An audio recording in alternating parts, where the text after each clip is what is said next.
반갑습니다. 우리 좌우로 인사할 때 우리 구정이 이제 이번 주 토요일인데 한 번 더 새해 복 많이 받으시라고 한번 인사하시고 축복하셨으면 좋겠습니다. 새해 복 많이 받으십시오. 올해 기도가 다 응답되시고 또 하나님께서 어려울 때마다 또 업어주시고 또 안아주시고 또 위로해 주시기를 다시 한번 진심으로 축원합니다. 이제 오늘 본문 이제 로마서 네 번째 시간인데요. 하나님의 진노의 원인과 결과. 오늘 본문을 쭉 읽으셨는데 오늘 본문을 쭉 읽으면서 도대체 바울은 무슨 얘기를 우리에게 들려주고 싶어 하시는가? 우리가 글을 쓸 때마다 글쓴이의 요지가 있어요. 우리가 좋은 글은 읽으면 무슨 얘기를 하려고 하고 있구나. 그리고 그 얘기를 어떤 논리로 어떤 순서로 설명하고 있고 필요한 증거 구절이나 또 예시나 이런 것들을 적절하게 잘 배치한 글들이 좋은 글입니다. 여러분 로마서를 쓴 사도 바울은 어릴 때부터 랍비 훈련을 받았고 또 헬라의 수사학 그리고 탁월한 모든 학문에 탁월했던 사람입니다. 그러니까 어릴 때부터 이 공부에 대해서 글쓰기에 대해서는 어떤 사람보다 훈련이 잘 돼 있습니다.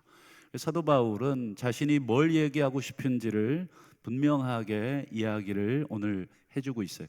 그래서 오늘 성경을 쭉 읽어보면서 바울이 무슨 얘기를 하고 있는가를 다시 한번 우리가 정확하게 오늘 읽어내야 우리가 복음이 무엇이고 하나님의 계획이 무엇이고 하나님이 앞으로 무슨 일을 하실 건가 그것에 대한 기대감도 갖게 되고 그리고 우리가 이 땅을 살아가는 동안 만나게 되는 많은 어려움 앞에서도 우리가 하나님의 계획과 약속과 미래를 가지고 있어야, 즉 소망을 가지고 있어야 우리가 구원을 받습니다.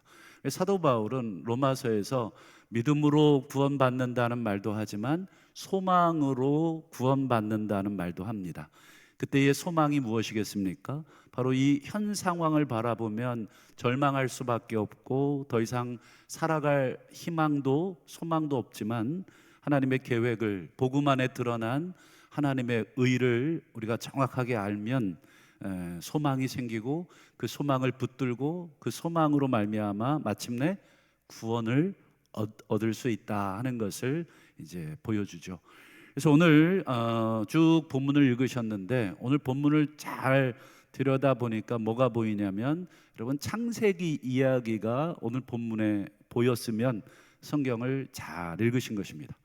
오늘 쭉 읽어보니까 온갖 추잡스러운 내용들이 쫙 열거돼 있죠. 불의, 탐욕, 악덕, 수근수근, 악독, 이런 비방 그리고 하나님보다 피조물을 더 섬기고 이런 내용들을 쭉 나왔는데 결국은 사도 바울은 창세기부터 다시 우리들에게 성경을 읽어라 창세기 이야기를 들려주고 있는 것이죠.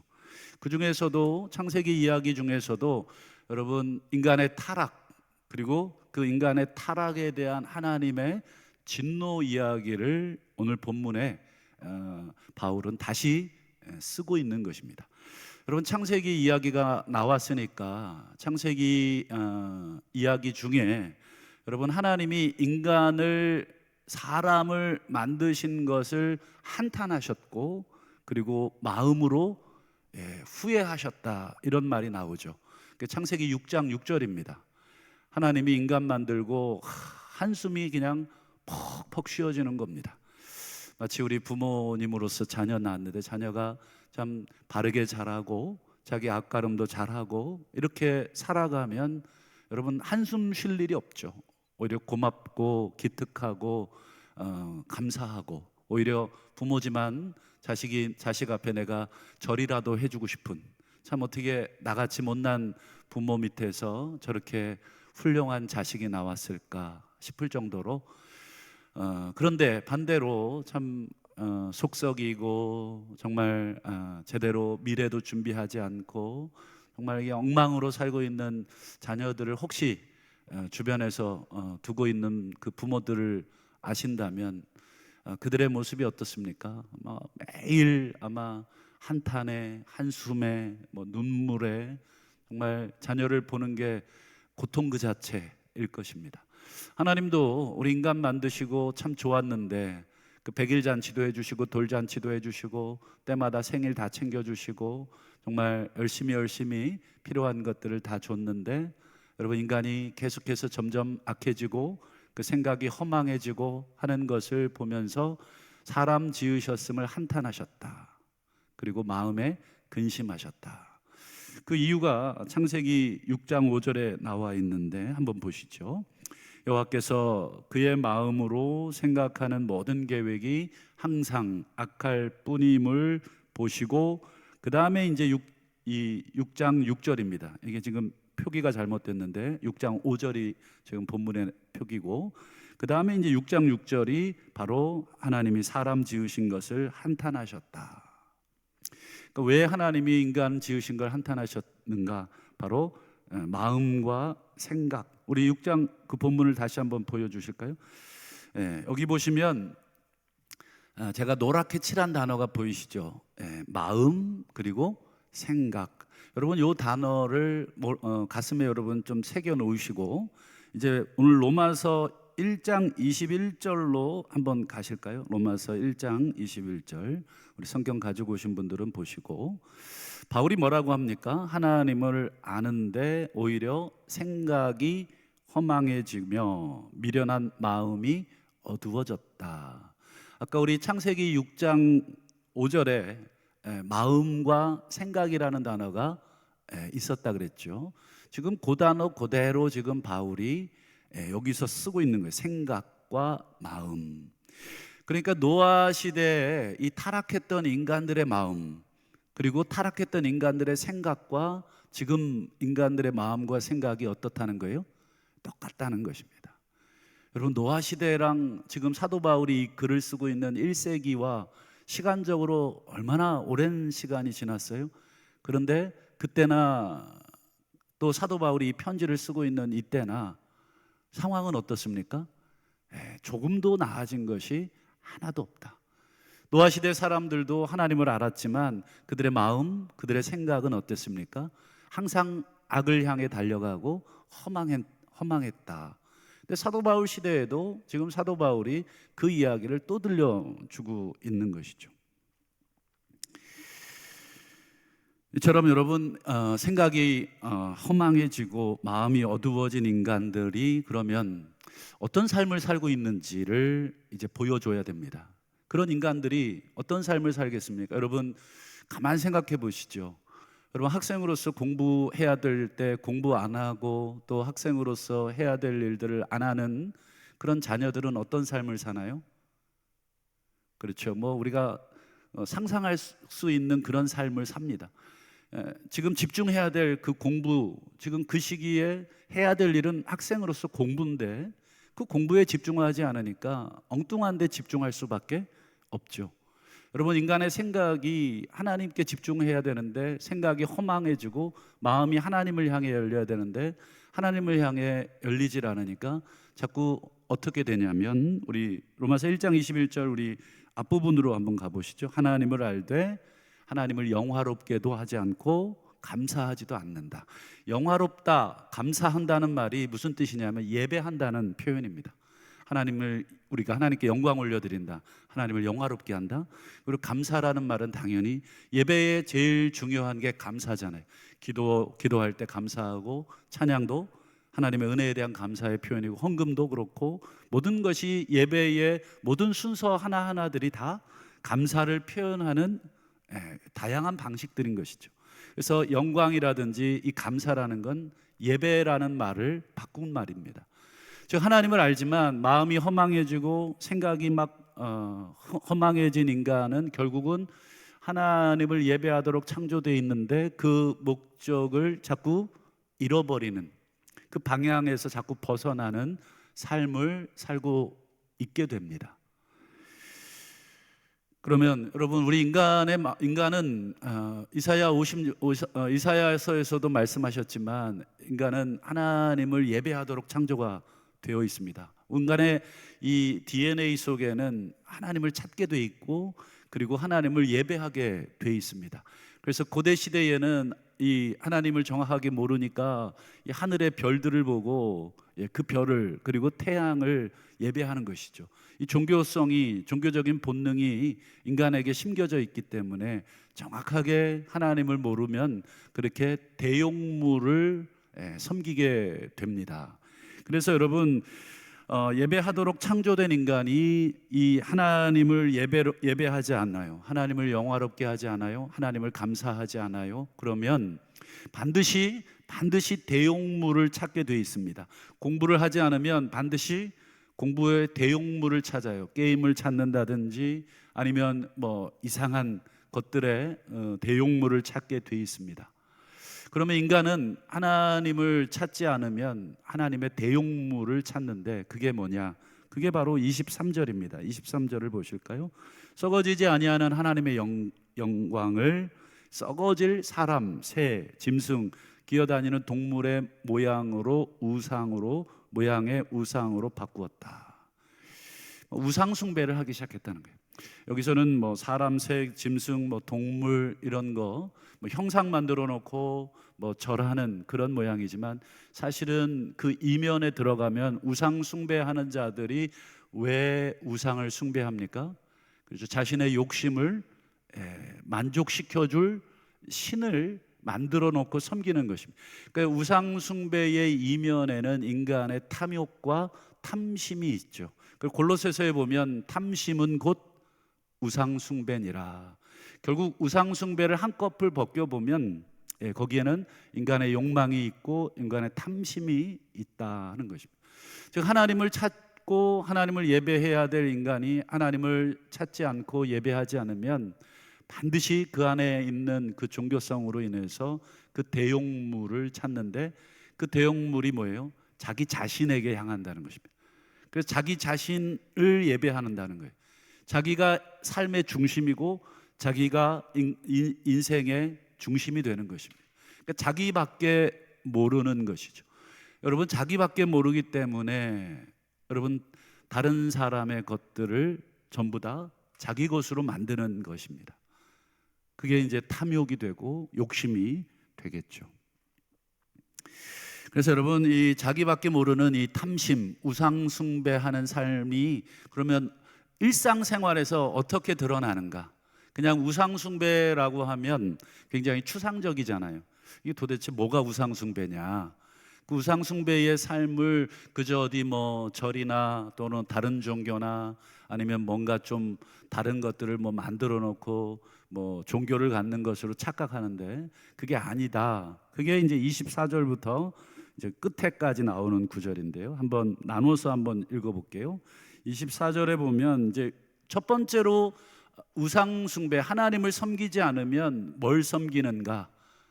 바로 몸을 서로 욕되게 한다. 이 몸을 서로 욕되게 한다는 이 육체를 말하는 것입니다. 우리 육체를 욕되게 한다는 거예요. 그걸 조금 더 구체적으로 설명한 게 26절과 27절입니다. 몸을 인간의 육체를 어떻게 우리가 욕되게 하느냐? 그들의 여자들도 순리대로 쓸 것을 바꾸어 영리로 쓰고 27절 그와 같이 남자들도 서로를 향하여 음욕이 부릴 듯한다. 이게 무슨 얘기 같아요? 성적인 타락 중에도 동성애적인 타락을 염두에 두고 있어요. 뭐 저희 어릴 때는 그 상상도 못했는데 요즘은 어떻습니까? 이게 뭐 동성애 퀴어 축제 뭐 이런 게 이 뭐 광장에서 이루어지고 자신들의 뭐 권리라고 인권이라는 이름으로 지금 계속 이게 전부 다 어떻습니까? 자기가 더 중요하기 때문에 이런 일들이 벌어지죠. 여러분 왜 다른 사람의 성을 강제로 취하나요? 자기가 중요하니까 자기의 욕망이 중요하고 그러니 다른 사람의 어떤 육체보다 자기의 그 욕망이 중요해서 그걸 범하는 것이죠. 그 외에도 많이 있죠. 뭐 어떤 이상한 영상물을 만들어서 돈을 받고 팔고 돈을 주고 보고 참 엄청난 일들이 일어나고 있죠. 우리나라가 전 세계의 성산업이 세계 6위입니다. 6위. 세계 6위. 64조가 사용됩니다. 우리나라 1년 예산의 한 10분의 1이 거기에 사용되는 양이죠. 엄청나게 성적인 그런 착취물들이 많이 있고, 오늘 사도 바울이 가장 우상 숭배, 하나님을 마음에 두기 싫어하면 하나님을 예배하고 영광스럽게 해야 될 존재가 하나님을 예배하지 않으면 자기 자신을 예배하게 돼 있는데, 그게 첫 번째로 성적인 부분으로, 육체적인 부분으로 드러난다. 그것이 첫 번째 지적입니다. 그 다음에요, 또 어떤 모습으로 드러나는가, 한번 29절부터 31절도 좀 길지만 보죠. 불의, 추악, 탐욕, 악의, 시기, 살인, 분쟁, 사기, 악독, 비방, 교만, 악을 도모, 무정, 무자비. 제가 중간에 좀 길어서 몇 개를 뺐습니다. 여러분, 이 모든 것들이 뭐예요? 전부 우리의 삶의 지금 현장에서 다 드러나고 있는 모습들이 되겠습니다. 불의하고 추악하고 탐욕스럽고 악의와 시기, 살인, 분쟁. 아마 오늘도 이 중에 하나를 우리가 또 경험하고 오셨거나 또 목도하고 오셨을 수도 있겠습니다. 여러분, 지금까지 사도 바울이 말해주고 있는 요 그림들은 전부 다 노아 시대, 창세기 6장의 노아 시대, 사람이 어릴 때부터 그 마음에 생각하는 것이 항상 악할 뿐임을 보시고 하나님이 사람 지으셨음을 한탄하시고 마음에 근심하셨다. 그 창세기 6장 상황과 지금 오늘 우리가 읽으신 로마서 1장의 요 상황은 표현만 바뀌었지 정확하게 같은 것을 다르게 지금 표현해주고 있는 그림입니다. 여러분, 창세기에 여러분 사람이 그렇게 늘 생각하는 게 악해요. 그리고 늘 하나님을 떠나 있어요. 결국 창세기 6장에 보면 하나님이 그런 인간을 어떻게 하셨습니까? 심판하셨죠. 하나님이 심판하셨는데 물로 심판하셨죠. 여러분, 그게 바로 오늘 로마서 1장 18절입니다. 한번 보실까요? 로마서 1장 18절. 하나님의 진노가 맨 뒤에 보세요. 하늘로부터 나타났다. 하늘로부터, 노아 시대에 하늘로부터 비가 떨어지는 것처럼 지금 바울은 의도적으로 하늘이라는 말을 사용하고 있는 것이죠. 노아 시대의 모습과 지금 우리의 시대의 모습이 똑같다. 지금 진노가 나타나고 있다. 하나님의 진노, 노아 시대에도 진노하셨던 것처럼 오늘 우리 시대에도 하나님의 진노가 마치 여름철 소나기처럼 쏟아지려고 하고 있다. 이게 지금 우리가 처해 있는 상황이다.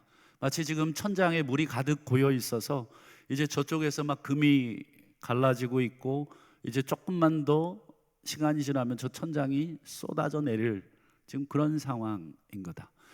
사도 바울은 이제 이런 상황을 이제 나중에 로마서 7장에 가면 이렇게 고백하죠. 오호라, 나는 곤고한 사람이로다. 누가 이 사망의 몸에서 누가 나를 건져내랴.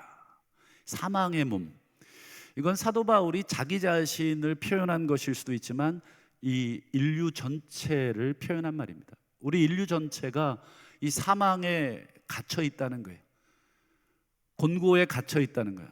이렇게도 못하고 저렇게도 못하는 그런 상황에 우리 인간이 갇혀져 있다. 지금 하나님의 진노가 하늘로부터 지금 쏟아지기 전이다.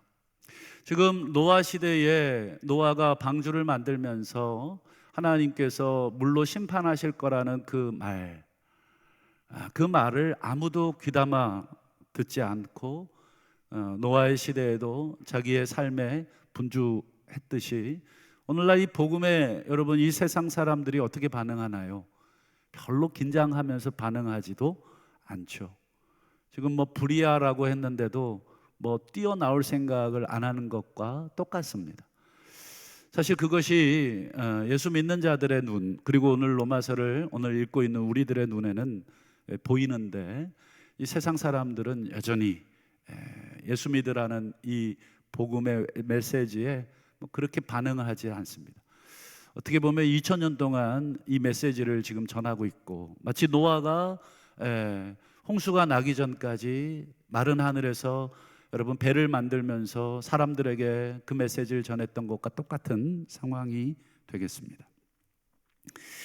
여러분 창세기 6장에 보면 6장 7절을 보세요. 내가 창조한 사람을 내가 지면에서 쓸어버리겠다. 근데 사람만 아니라 가축, 기는 것, 공중의 새까지도, 피조물까지도, 피조세계 전체도 내가 그렇게 하겠다. 여러분 이게 지면에서 쓸어버린다는 말이 우리가 방금 읽으신 이 로마서 1장 18절에 하나님의 진노인 것입니다. 하나님이 인간에게 진노하셔서 만드신 인간뿐 아니라 피조물 전체를 지면에서 쓸어버리는 진노를 쏟아내시는 것. 지금 사도 바울은 그 얘기를 다시 들려주고 있습니다. 그러나 여러분 우리가 창세기를 쭉 읽어보셔서 알지만 여러분 이 모든 하나님의 진노, 인간의 불의, 인간의 탐욕, 인간의 우상 숭배에 대한 하나님의 진노를, 쏟아지는 진노를 막을 수 있는 유일한 단어 하나가 나오죠. 그게 창세기 6장 8절입니다. 한번 보시죠. 같이 한번 읽어보겠습니다. 시작. 그러나 노아는 여호와께 은혜를 입었더라. 어떤 단어에 동그라미 치시겠습니까? 우리가 좋아하는 은혜라는 단어에 동그라미 치시면 됩니다. 여러분 지금 노아 시대의 사람들, 하나님이 인간 만드신 것을 후회하실 만큼의 그런 상황입니다. 지금 하나님께서 진노를 쏟아내기 전 상황. 그래서 이미 하나님께서 노아에게 방주를 만들라고 이미 지시를 끝낸 상황. 그러나 노아는 하나님께 은혜를 입었다. 이 한 구절이 인간을 살린 것이고 이 한 단어가 피조세계 전체를 살리신 것입니다. 은혜. 여러분 구약시대에도 이 하나님의 은혜가 떠받치고 있었다면 오늘날은 어떻습니까? 더욱 그러하겠죠. 오늘날에도 하나님의 은혜는 여전히 우리를 이 건물의 기둥처럼 이 피조세계와 우리 인간의 삶을 떠받치고 있는 이 기둥과도 같은 것입니다.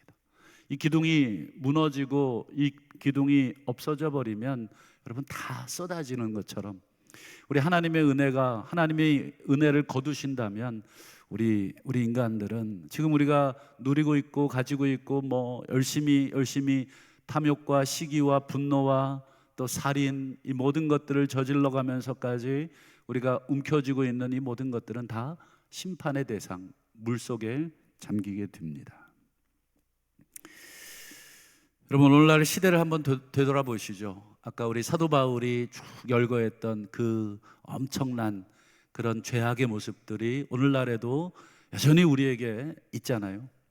그렇다면 질문을 한번 던져보십시오. 여러분 오늘날 우리에게 이런 상황, 어떻게 보면 노아 시대와도 같고 또 노아 시대보다 더 심해졌으면 심해졌지라는 이런 시대 속에 여전히 우리가 소망이 있습니까? 라고 누군가가 물어본다면, 누군가가 예수 믿지 않는 누군가가 예수 믿는 우리들에게 너희는 이 세대에 지금 무슨 소망을 갖고 있느냐라고 물어본다면 여러분 소망이 있습니까? 그러면 있다고 대답을 하셔야 됩니다. 왜요? 우리가 성경을 읽고 있잖아요. 성경이 하나님이 약속하신 말씀이 이 한데 기록이 돼 있다는 것을 믿는다면 여전히 하나님께서 인간의 불의, 인간의 탐욕에 진노하시지만 그래도 노아 시대의 은혜를 주셨던 것처럼 오늘날에도 여전히 하나님이 은혜를 주고 있다. 노아 시대의 노아를 통해서 방주의 은혜를 주셨다면 이제 하나님은 새로운 방주의 은혜를 우리에게 주시고 있다. 이제 우리가 계속 살펴보겠습니다만 이제 로마서 3장에서 본격적으로 하나님의 은혜가 어떻게 나타나는지를 설명하는데요. 미리 한번 볼까요? 로마서 3장 23절부터 24절입니다. 모든 사람이 죄를 범했습니다. 그래서 하나님의 영광에 이르지 못했습니다. 즉 하나님을 예배하지 않고 있습니다. 이런 뜻입니다.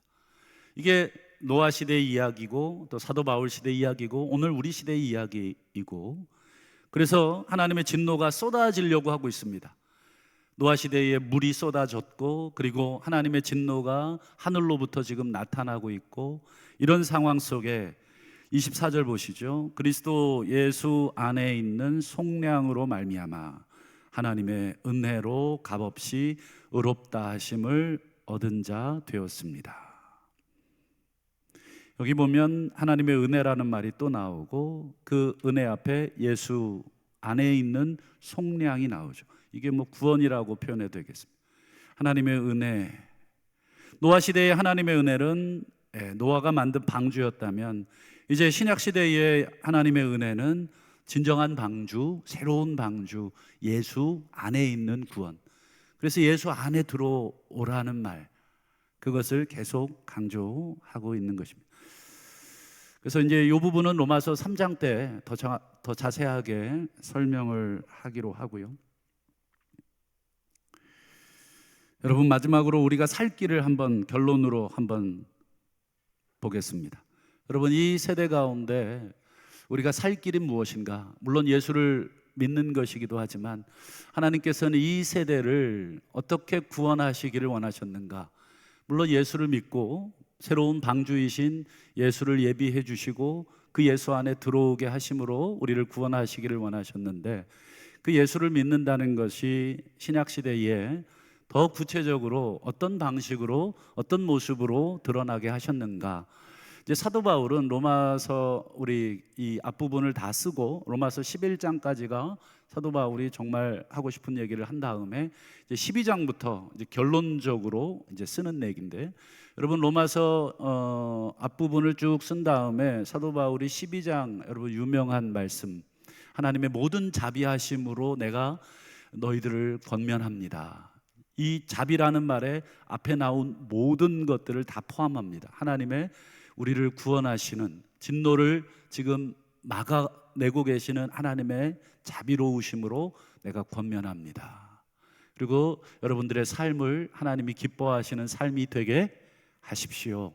그게 우리가 드릴 영적 예배인데, 그 다음에 로마서 12장 2절을 한번 보시면, 이 세대를 본받지 마십시오. 이 세대를 지금 바울이 1장에서 다 설명한 것입니다.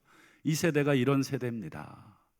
노아의 시대와도 같고, 그리고 마음이 허망해지고 생각이 어두워진 세대. 그래서 성적으로 그리고 모든 분야에서 그들은 자기를 우상으로 삼고 그 우상 숭배의 삶을 살고 있는 이 세대를 본받지 말고, 그 다음에요, 마음을 새롭게 하십시오. 여기서도 보면 마음, 여러분 노아 시대에도 마음이 허망해졌고, 그리고 바울도 1장에서 그 마음이 허망해졌다고 얘기하고, 그래서 허망해진 마음을 그대로 두어서는 안 되고, 마음이 다시금 창조돼야 된다. 이 마음이라고 하는 단어, 그게 바로 여러분 구약에 나오는 새 언약의 핵심입니다. 하나님이 심장을 바꾸어 주시겠다. 하나님이 예수의 심장으로 우리 인간들을 다 바꾸어 주겠다. 인간들을 아무리 타일르고 아무리 이야기해도 인간들이 도무지 바뀌지 않으니까 하나님이 아예 심장을 바꾸어 버리는데, 그게 여러분 구약에 나오는 새 언약의 핵심입니다. 예레미야 33장이나 에스겔 31장을 읽어보십시오. 가시면 여러분 마음을 새롭게 하시겠다. 성령을 통해서 하나님께서 마음을 새롭게 해서 내가 새 언약을 맺겠다. 바로 여기서도 사도 바울은 그 마음을 새롭게 하는 것이 제일 중요하다. 그래야 뭐가 보입니까? 하나님의 선하시고 기뻐하시고 온전하신 뜻이 무엇인지를 보게 된다는 것입니다. 마음이 전혀 새로워지지 않으면 도무지 하나님의 뜻을 백날 기도해도 보일 수가 없다. 그렇다면 우리가 마지막으로 생각해 볼 것은 바울이 이야기하고 있는 하나님의 뜻이 뭐냐, 이것입니다. 우리가 하나님의 뜻을 궁금해하고, 또 이 세상을 향한 하나님의 뜻, 이 세대를 향한 하나님의 뜻, 우리를 향한 하나님의 뜻을 궁금해하는데, 이 하나님의 뜻이 뭐냐? 여러분 로마서 12장에서 하나님의 뜻이 뭔지를 분별하라고 해놓고 바울이 그냥 거기서 글을 끝내지 않아요. 뒤에 이어지는 3절부터 쭉 마지막까지 여러분 쭉 읽어보시면 바울이 무슨 얘기를 하고 있느냐, 마음을 새롭게 해서 하나님의 뜻을 깨달으십시오라고 얘기한 다음에 바울은 공동체 이야기를 합니다. 그게 무슨 뜻입니까? 교회 이야기를 하고 있다는 거예요. 교회. 우리가 깨달아야 할 하나님의 뜻이 있는데 그게 교회라는 것입니다. 교회가 어떤 존재인지, 교회가 무슨 일을 해야 되는지, 그리고 교회는 어떤 삶을 살고 있어야 이 세대를 본받지 않을 수 있는지. 교회가 그런 삶을 살지 않으면 교회는 이 세상하고 똑같다는 것입니다. 똑같이 사람들 냄새가 나고 구역질이 나고 시기하고 질투하고, 이 가운데도 암투가 있고, 이 가운데도 정치가 있고, 이 가운데도 싸움이 있고, 이 가운데도 알력이 생기는 세상과 똑같은 신앙의 옷을 입었을 뿐이지 그 속은 뭐예요? 세상하고 다를 게 없다. 그러니 하나님의 선하시고 기뻐하시고 온전하신 뜻, 즉 공동체를 향한 하나님의 뜻을 아셔야 한다. 왜 하나님이 예수 그리스도를 통해서 교회를 만드셨는지, 마태복음 16장에 보면 베드로에게 너는 베드로라, 내가 이 반석 위에 내 교회를 세우리니 음부의 권세가 이기지 못하리라. 베드로를 통해서, 이 반석을 통해서 교회를 세우겠다고 하신 하나님의 뜻이 뭐냐? 노아 시대에 하나님이 그 진노 가운데서도 방주를 만들어서 구원하셨고, 그리고 온 인류에게 쏟아지고 있는 이 하나님의 진노를 막을 수 있는 방주인 예수 그리스도를 보내셨다면, 그 예수 그리스도께서 3년 동안의 공생애를 마치고 이 땅을 떠나시면서 우리에게 만들어주신 곳이 뭐다? 바로 교회다. 그러니까 이 교회에 대한 생각을 우리가 새롭게 마음을 바꾸지 않으면 우리가 교회에 실망하고 사람들의 모임에 실망하고 그걸로 끝날 수밖에 없다는 것입니다. 우리도 세상 사람들이 교회를 보는 시각과 우리 자신이 교회를 보는 시각과 전혀 다르지 않다. 마음이 새롭게 되지 않으면, 마음이 바뀌지를 않으면 우리 교회를 바라보는 시각, 비록 밖에 나가서 냄새나는 삶을 살고 밖에 나가서 때로는 정말 더러운 짓을 하고 살지만, 그럼에도 불구하고 이 교회에 이 소망이 있다. 그래서 이 교회를 어떻게 바라봐야 되고 이 교회에서 어떻게 생활을 해야 되는가, 우리 로마서 결론으로 12장 5절과 10절과 16절만 다 볼 수는 없어서 몇 구절만 제가 뽑았습니다. 나머지는 집에 가서 보시면 좋겠습니다. 교회를 얘기하면서 바울이 이렇게 얘기하죠. 하나님의 뜻은 교회에 있다. 교회가 이 세상에 빛이고 교회가 이 세상의 방주인데 너희들은 교회다. 그러면서 이런 얘기를 합니다. 5절에 보시면 우리 많은 사람이 그리스도 안에서 한 몸이 되어 서로 지체가 되었다. 10절에 보면 서로 한 몸이요 한 지체가 된 우리들은 서로 사랑하고 서로 우애하고 존경하기를 서로 먼저 해야 된다.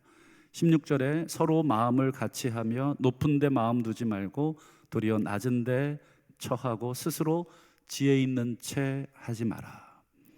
여러분, 이 공동체를 움직일 수 있는, 마치 공동체 안에서 함께 이 공동체가 세상의 방주라고 하는 것을 보여주려면 여러분, 이런 처절한 노력이 수행이 돼야 된다는 것입니다.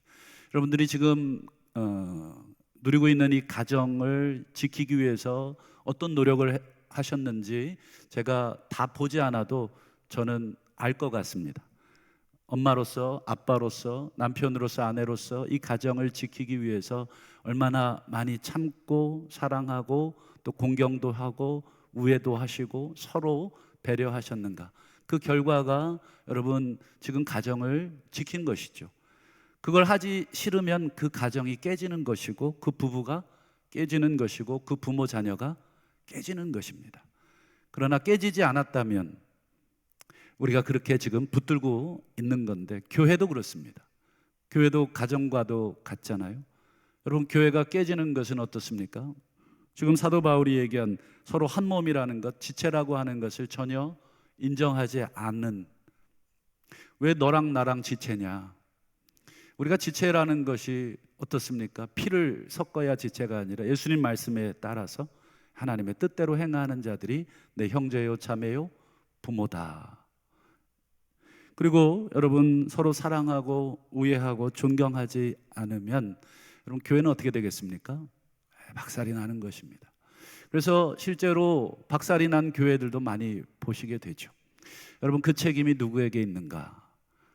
우리 인간들에게 있는 것입니다. 여전히 마음이 허망해지고 생각이 허망해서 그렇습니다. 도대체 하나님의 뜻이 뭔지를 모르고 이 세상을 향한 하나님의 구원의 계획이 어떻게 진행이 되고 있는지를 모르니까 이 교회의 소중함을 모르는 것입니다. 이를 악물고 가정을 지키는 것 이상으로 교회를 지키지 않으면 여러분, 이 교회는 더 쉽게 깨집니다. 가족은 그래도 내가 사랑하는 사람이고 내 배 아파서 난 자식이기 때문에 더 어떻게든지 지키려고 하니까 지켜지죠. 그러나 교회는 어떻습니까? 전혀 피를 나눴습니까? 성격이 같습니까? 생김새도 다르고 직업도 다르고 여러 가지 다 다르잖아요. 그러니 더 배 이상으로 여러분 일을 악물지 않으면 이 교회 깨지는 것은 금방이고, 사탄은 그것을 깨기 위해서 얼마나 애를 씁니까? 그래서 우리가 마지막으로 이 진노의 세상, 이 하나님의 진노가 쏟아지려고 하고 있는 세상, 그리고 하나님을 섬기지 않고 자기 자신을 섬기고 있는 이 우상 숭배의 세상 속에 이리 들어오라고, 이리 오시라고 하는 그 방주의 모습은 결국 예수 믿는 자들 통해서 하나님이 그렇게 하신다. 그래서 마태복음 5장 16절에 너희는 세상의 빛이다. 그 빛을 보고 흑암에 있는 사람들이 달려오겠죠.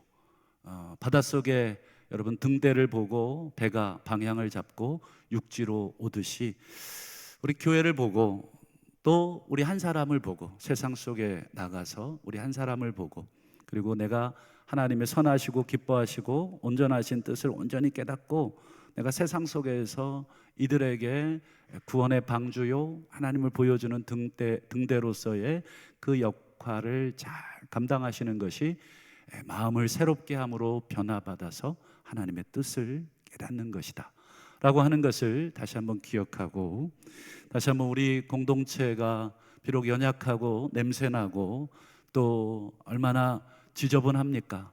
지상의 교회는 여전히 여러분 한계를 가지고 있어요. 여전히 비리가 있고 여전히 냄새가 나고 뒤를 돌아봐도 여전히 은혜 받았다고 하고 돌아서지만 여전히 또 구린내가 나고 또 썩은 모습으로 우리가 또 실망할 수밖에 없지만, 그럼에도 불구하고 우리 하나님이 여전히 교회에게 소망을 두고 있고 여전히 어떻게 보면 나 자신에게 소망을 두고 있기에 다시 한번 먼저 우리 개인이 회개하고 우리 교회가 회개하고 날마다 하나님 앞에 다시 한번 마음을 새롭게 함으로 변화를 받기를 위해서 기도하고, 하나님 우리를 다시금 새롭게 하셔서 사용해 주시기를 기도하고, 그래서 우리 하나님이 보시고 구원의 방주로 이 지역에 우리를 그리고 우리 교회를 사용해 주실 줄을 믿고, 다시 한번 오늘 이 복음을 우리가 온전히 알았다면 그 복음에 우리가 다시 한번 합당한 교회로서 그런 삶을 함께 만들어 가시고, 또 우리 교회가 하나님이 보시기에 100점은 아니더라도 그래도 그 점수를 향해서 조금씩 나 자신을 쳐서 굴복시키고 또 서로를 향해 존경하기를 먼저 하고 사랑하기를 먼저 하고 서로 인정하고 서로 우애하는, 그래서 우리 마지막으로 이렇게 한번 스스로에게 한번 결단했으면 좋겠습니다. 사랑하겠습니다. 또 공경하겠습니다. 또 존경하겠습니다. 여러분, 이 마음이 정말 진심으로 그렇게 하겠습니다라는 마음이 나온다면 이미 예수 안에서 그 마음이 새로워진 것인 줄로 믿습니다. 아직 이 마음이 진심으로 나오지 않는다면 하나님, 제 마음이 고장이 났습니다. 하나님, 제 마음에 진심으로 사랑하고 싶은 마음이 생기지를 않습니다. 존경하고 싶은 마음이 생기지를 않습니다. 하나님, 제 마음을 수술해 주시고 고쳐달라고 그렇게 기도하신다면 우리 하나님이 그런 기도를 기뻐하실 줄로 믿고, 다시 한번 부족하지만 우리를 통해서 우리 성도들이 또 우리 교회가 더 하나님의 기뻐하시는 교회로, 이 세상에 복음을 또 증거하는, 복음에 참여하는 그런 교회로 만들어 주실 줄을 믿습니다. 기도하겠습니다. 하나님 아버지, 감사합니다. 이 세상을 바라